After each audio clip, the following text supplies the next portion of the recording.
अहद का संदूक खैमा इज्तमा में खुदा का सबसे बेहतरीन और पाक फर्नीचर है, जो कि खुदावंद यीशु मसीह के काम और उसकी शख्सियत की तस्वीर है। इसलिए अगर आप पुराने अहदनामा में किसी से पूछेंगे कि सबसे पाक मुल्क कौन सा है, तो वो कहेंगे इसराइल।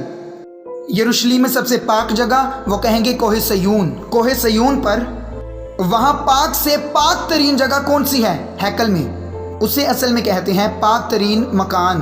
और पाक तरीन मकान का मरकजी हिस्सा क्या है? सरपोश। सबसे पाक तरीन चीज़ जिस पर आप ध्यान कर सकते हैं या जिसे आप प्रीच कर सकते हैं, ये सरपोश यानी खुदा का फजल है।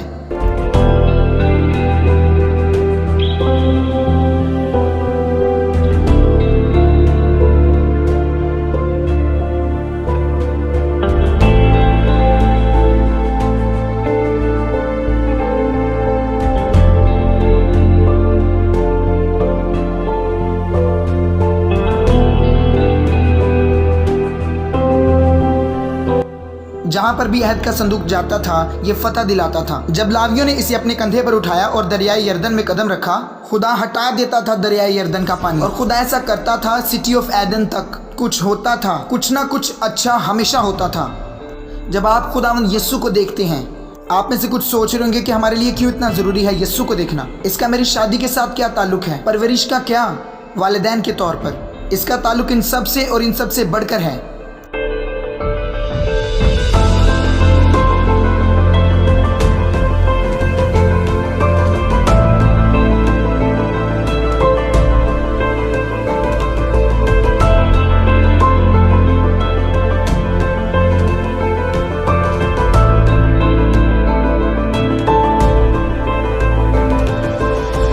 अब हकीकी अहद का संदूक आया है यरीहू में। जब वो शागिर्दों और बड़ी भीड़ के साथ यरीहू में गया, अंधा बर्तिमाई उसने चिल्लाना शुरू कर दिया, ऐ यीशु इब्ने दाऊद, तू मुझ पर रहम कर।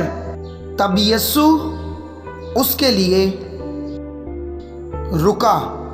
कौन है ये शख्स जिसने इब्ने दाऊद को, इस्राइल के बादशाह को रोक दिया? एक फकीर था जो कि अंधा था। खुदा के पास आने से हरगिज ना डरे, ये नया जिंदगी का रास्ता है। अगर आपने गुनाह भी किया है, दलेरी से खुदा के पास आए। क्यों? क्योंकि जिस जगह आप खड़े हैं वहां पर खून छिड़का गया है 7 बार। आप मुकम्मल कामिल हैं खुदा के सामने, और वो भी पाक तरीन मकान में। इसलिए आओ भाइयों, हम दिलेरी से खुदा के फजल के तख्त के सामने चलें। अब कोई अदालती तख्त नहीं ईमानदार के लिए, बल्कि फजल का तख्त है।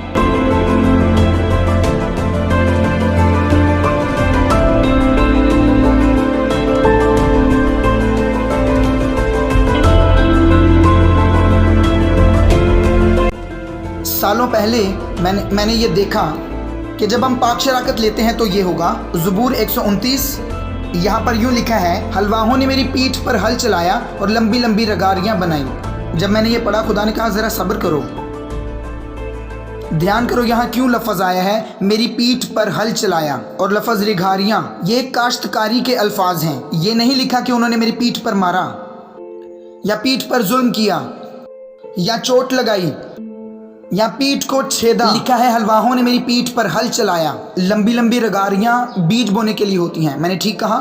ये देखिए यहाँ तस्वीर है रिघारियों की। ये जो लाइनें हैं ये रिघारियां हैं। कुछ इस तरह से उसकी पीठ नजर आती थी कि जिल्द भी ना रही। जब उसकी पीठ पर रिघारियां बनाई गईं, वहाँ पर बीज था सिर्फ आप ही की शिफा के लिए। वो जो ट्यूमर है उसकी शिफा के लिए वहाँ पर बीज बोया गया था, आपके जिस्म के उस हिस्से की तरक्की के लिए जिसके लिए आप परेशान हैं। वहाँ पर शिफा थी आपके दिल की हालत के लिए। जिस भी हालत से आप गुजर रहे हैं, सारे ही बीज बो दिए गए थे जब वो मार रहे थे और लंबी रिगारियाँ उसकी पीठ पर बना रहे थे। लेकिन सवाल यह है कि फसल कहाँ है? पास्टर प्रिंस, मैंने एक बार किया और कुछ भी नहीं हुआ। ओह वाह, आपकी इस्तकामत से मैं हैरान हो गया। ये बोने और काटने के बारे में है। मरकुस 11:24 मिसाल के तौर पर आपको ये ईमान लाना है कि आपको सब कुछ मिल गया है। वो शिफा अभी सर के बालों से पैरों के तलवों तक। बाज़ औक़ात ये लोगों पर दबाव डालता है, ओके, लेकिन पाक शराकत के दौरान आप ईमान रख सकते हैं। आपके ईमान का ये लेवल हो सकता है कि मैं हो रहा हूँ बेहतर से बेहतर। आमीन। हाँ, मैं चाहूँगा कि खुदा आपको फ़ौरन शिफा दे दे। मुझे खुशी होगी ऐसा होने पर। जैसे कि रूह की नेमतें हैं, बाज़ औक़ात यूँ होता है कि नेमतों के ज़हूर पर लोगों को शिफा मिलती है फ़ौरन ही, लेकिन आप ये जानकर भी शामिल हो सकते हैं कि आप बेहतर और बेहतर हो रहे हैं। खुशी मनाएं चर्च, खुशी मनाएं। ये फसल का साल है, ये ज़हूर का साल है।